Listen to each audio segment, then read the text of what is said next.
오늘도 클릭해주셔서 감사합니다. 구독과 좋아요 부탁드립니다.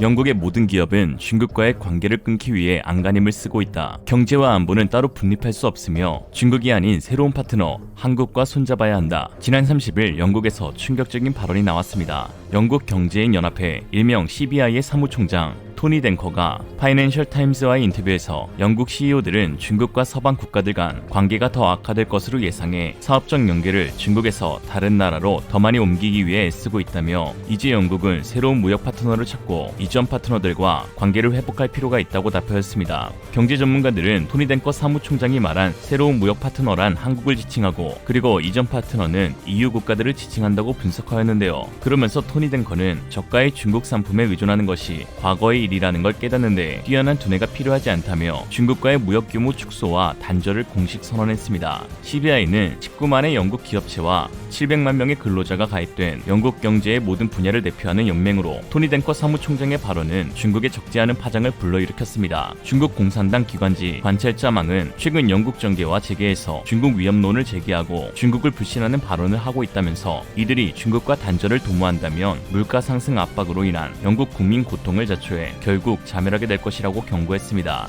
영국 주재 정저광 중국 대사 역시 최근 영국 정치인들이 반중국 행태를 보이며 영국 산업에 불확실성과 불안감을 조성해 영국의 물가 상승 압박을 초래하고 있다면서 합리적인 영국 기업들은 중국과의 단절이 영국 경제에 치명적인 악영향을 미칠 것을 이미 잘 알고 있을 것이라고 하였는데요. 그러나 오히려 영국 기업들은 하루라도 빨리 중국과 손절을 하고 싶어하고 중국의 의존도를 낮추기 위한 다른 국가와의 협력을 추진하고 있는 상황입니다. 지난해 킹스 칼리지 런던이 발행한 글로벌 브리튼 리포트에서 토니 댕커 CBI 국장은 우리는 새로운 연합을 볼 수 있을 것이고 이를테면 한국을 말할 수 있다. 공급망의 완전한 변화에 대한 갈망이 있다 라고 하였습니다. 영국의 대중국 수입액은 1992년을 시작으로 현재 50배 이상 증가하였으며 2021년 911억 6천만 달러 한화 약 100조 원을 기록해 1위를 차지했습니다. 그러니 중국이 큰 소리 칠만하죠. 여기서 주목해서 봐야 할 부분은 영국이 중국에게 수입하는 1위가 전기 전자장비, 2위는 기계 원자로로 약 41%를 차지한다는 것인데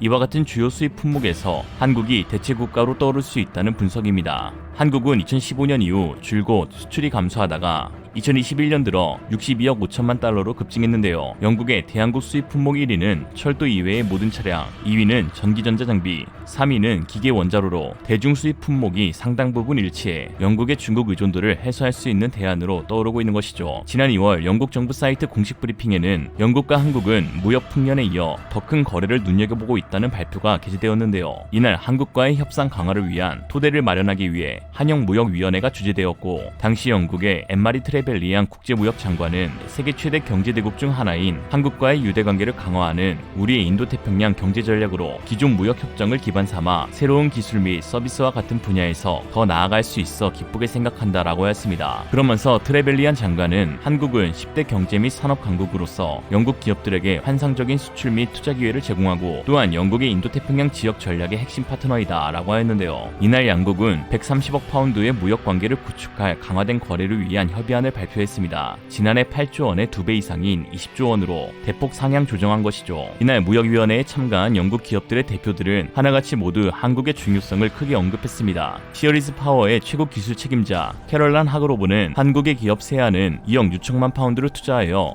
영국의 북동부 해상 풍력 능력을 향상시키고 이는 수천 개의 새로운 일자리를 창출하고 영국이 더 친환경적인 환경을 회복하는 데 도움을 주고 있다 라고 하였고 데미 파서리의 CEO인 세바스찬 레절은 현재의 브렉시트 이후의 과도기 상태에서 한국과의 협력은 의심할 여지 없이 덴비의 발전을 도왔다 라고 하였으며 브롬톤 마이크의 CEO인 윌 버틀러 애덤스는 영국 통상부의 지속적인 지원 덕분에 한국은 브롬톤의 가장 가치 있는 수출 시장이 되었다. 텍네이션 CEO인 제라드 그렉은 한국은 최첨단 기술에 대한 수요가 높다. 특히 영국이 세계를 선도하고 있는 첨단 기술에 대한 수요가 많고 한국과 더욱 강력한 무역 관계를 구축하면 우리의 번창하는 혁신 생태계가 더욱 연결될 것이다 라고 하였죠. 영국은 EU 탈퇴 이후 아시아 태평양 지역에 점점 더 집중하고 있는데요. 2020년 12월 31일 영국이 EU에서 공식 탈퇴 은퇴함과 동시에 2021년 1일부터 바로 한국-영국 자유무역협정이 발효되었습니다. 영국 수출국제무역연구소는 영국이 글로벌 어젠다를 외치면서 2022년 한국과 영국의 교역이 급증했다라고 하였죠. 중국은 영국에게 우리 없이 살 수 있냐 협박하는 상황에서 영국이 응 잘 살아 라고 자신감 있게 말할 수 있는 이유는 한국이 새로운 대안이 되고 있는 것과 더불어 또한 최근 인플레이션과 원자재 가격이 급등함에 따라 중국산 저가 제품이 더 이상 저가로서의 메리트가 사라졌기 때문인데요. 이로써 영국에게 더 중요한 것은 경기 침체를 막아줄 수 있는 안전한 일자리 창출이라는 분석입니다. CCPA의 데이비드 맥도널드 수석 경제 전문가는 금리를 이용한 인플레이션과의 싸움은 일자리에 대한 싸움이 될 것이라고 경고한 바 있듯 현재 영국은 자국 내 일자리에 사활을 걸고 있습니다. 지난 4월 영국 물가 상승률은 9%로 40년 만에 가장 가파른 상승폭을 보였습니다. 이는 독일, 프랑스 등 주요 7개국 중에서도 가장 높은 수준인데요. 경기 침체로 이어지지 않기 위해서는 높은 수준의 고용률이 동반되어야 하고 이에 한국 기업들의 투자와 협력을 도모하고 있는 것이죠. 특히 최근 중국과 추진했던 모든 사업을 철회하고 그 방향을 한국으로 옮기는 모습이 드러나고 있는데요. 여기에서도 중망한데 중국이 망하면 한국이 대박난다는 공식이 적용되고 있습니다. 최근 영국 정부는 자국 내에서 전기차 배터리를 대량 생산할 공장을 설립하기 위해 한국의 삼성, LG 등과 논의하고 있습니다. 중국 회사는 철저하게 배제되었으며 한국 기업 외에 미국의 포드, 일본의 닛산, 영국의 스타트업인 브리티시 볼트와 이노벳 오토가 포함되어 있죠. 세계 배터리 시장 대부분을 한국, 중국이 양분하고 있는 상황에서 중국이 배제됨에 따라 한국 기업이 선택될 가능성이 매우 높은 상황입니다. 또한 지난 5월 텔레그래프에 따르면 영국이 다수의 차세대 원자력 발전소를 건립하기 위해 한국과 협상 중이라고 하였는데요.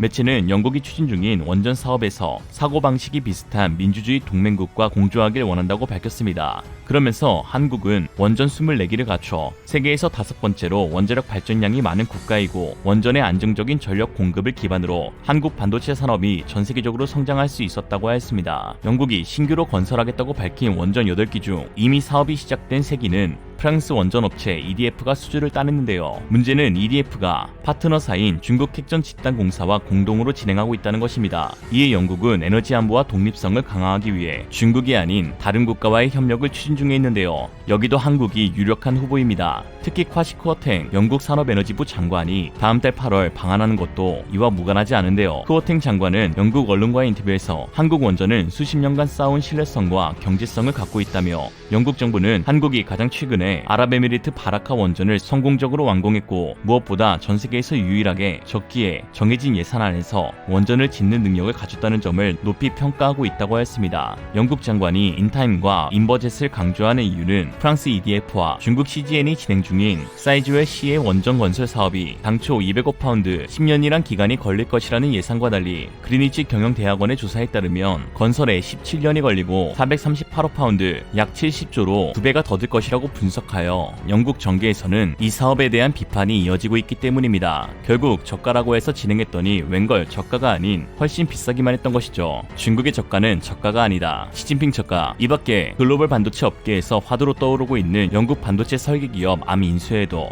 한국 반도체 기업인 SK하이닉스가 뛰어들었는데요. 박정호 SK하이닉스 부회장은 주주총회에서 M&A 대상으로 처음 암을 언급했고 전략적 투자자들과 컨소시엄을 구성하는 형태로 인수에 참여할 수 있다고 밝혔는데요. 삼성도 암의 인수에 동참할 가능성을 내비쳤습니다. 삼성은 올 초에 대규모 M&A를 추진할 예정이라는 입장을 여러 차례 전한 바 있는데요. 삼성 자체적으로 빅딜을 추진하는 동시에 암 인수 컨소시엄 참여와 같은 추가적인 M&A 작업도 나설 여력이 충분하다는 게 업계의 관측입니다. 암은 세계 스마트폰 95%의 칩 디자인을 제공하고 있고 무려 500곳이 넘는 기업에서 암의 반도체 IP를 적용하고 있습니다. 그런데 이 최고의 세계적 반도체 설계 기업이 중국 사업을 위해 현지에 합작 법인을 설립했다가 경영권을 침해받고 증시 상장마저 위기에 놓이면서 사실상 중국에게 기업을 빼앗기게 되었는데요. 새로 임명된 암차이나의 최고 경영자가 중국 정부 측 인사이기 때문입니다. CEO를 임명된 류현천은 선전시 정치협상회의 위원으로 중국 매체 차이신조차 중국 정부와 관계가 밀접한 인물이라고 평했습니다. 업계에서는 중국이 기술 확보를 위해 반도체 공급망의 핵심 업체를 사실상 강제로 국유화한 것이라고 분석하고 있죠. 이제 영국은 중국이라면 치를 떠는 상황에 도달했습니다. 있습니다. 이에 영국에게 있어 한국은 중국의 경제 의존도를 줄여줄 방패이자 대중국 압박을 실현할 수 있는 칼로 부상하고 있는 것이죠. 영국 측이가 중국과의 관계를 단절하기 훨씬 전부터 영국 정계에서는 중국에 대한 압박 수위를 최고조로 높여가고 있었는데요.